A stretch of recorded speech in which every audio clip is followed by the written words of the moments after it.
Assalamualaikum warahmatullahi wabarakatuh. Kembali lagi bersama channel Rentang Kisah. Dalam part ketiga, sekaligus part terakhir ini, saya akan membahas lagi mengenai hewan mitologi yang diceritakan dan dikisahkan dalam Al-Quran dan hadis. Pada urutan kelima ada hewan mitologi yang bernama burung ababil. Burung ababil merupakan hewan mitologi dan sangat bersejarah dalam Islam. Kisah atau cerita tersebut juga mengiringi perjalanan mengenai lahirnya Nabi Muhammad SAW. Burung ababil disebutkan dalam Al-Quran Surah Al-Fil. Dalam Surah Al-Fil tersebut, dikisahkan bahwa burung ababil diciptakan oleh Allah Subhanahu wa Ta'ala dengan tujuan untuk menghancurkan para pasukan bergajah. Dalam Surah Al-Fil, Allah Subhanahu wa Ta'ala berfirman, "Wahai Muhammad, tidakkah engkau perhatikan bagaimana aku telah bertindak terhadap pasukan bergajah?"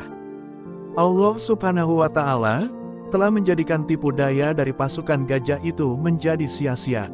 Kemudian, Allah Subhanahu wa Ta'ala menciptakan kawanan burung ababil, lalu mengirimkan mereka berbondong-bondong untuk melempari para pasukan bergajah dengan batu yang telah dibakar, yang berasal dari neraka. Allah Subhanahu wa Ta'ala menjadikan para pasukan bergajah tersebut seperti daun-daun yang telah dimakan ulat. Peristiwa tersebut merupakan kebesaran akan kuasa Allah Subhanahu wa Ta'ala, sekaligus merupakan pesan yang ditujukan kepada Nabi Muhammad SAW beserta dengan pengikutnya. Di urutan terakhir, ada hewan mitologi yang bernama ikan nun. Ikan nun merupakan ikan yang mirip dengan paus. Kisah akan ikan nun ini diceritakan yang berkaitan dengan Nabi Yunus alaihi salam. Nabi Yunus alaihi salam hidup sekitar abad ke-8 setelah Masehi, tepatnya setelah masa Nabi Ilyas dan Ilyasa. Beliau disebutkan berasal dari Palestina, atau pada saat itu disebut sebagai negeri Syam. Ketika itu, Nabi Yunus alaihi salam meninggalkan kaumnya dengan amarah, dikarenakan kaumnya yang telah membangkang dan telah menyimpang dari ajaran Allah Subhanahu wa Ta'ala. Nabi Yunus pergi dengan menggunakan kapal.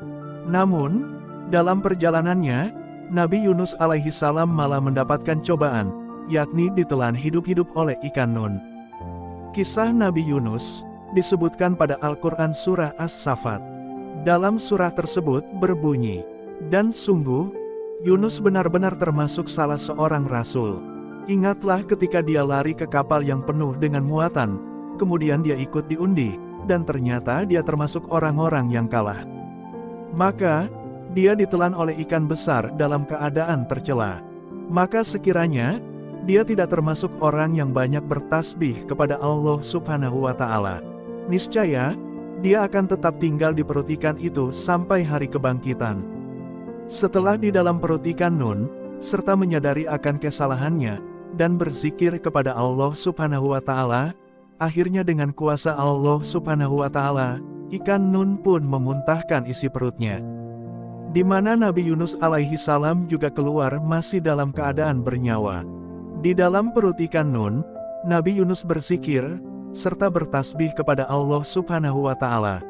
Hal tersebut juga dimuat dalam Al-Quran Surah Al-Anbiya, di mana disebutkan dalam surah tersebut, bahwa, "Dan ingatlah Yunus, ketika dia pergi dalam keadaan marah, lalu dia menyangka bahwa kami tidak akan menyulitkannya, maka dia berdoa dalam keadaan yang sangat gelap, bahwa tidak ada Tuhan selain Allah Subhanahu wa Ta'ala.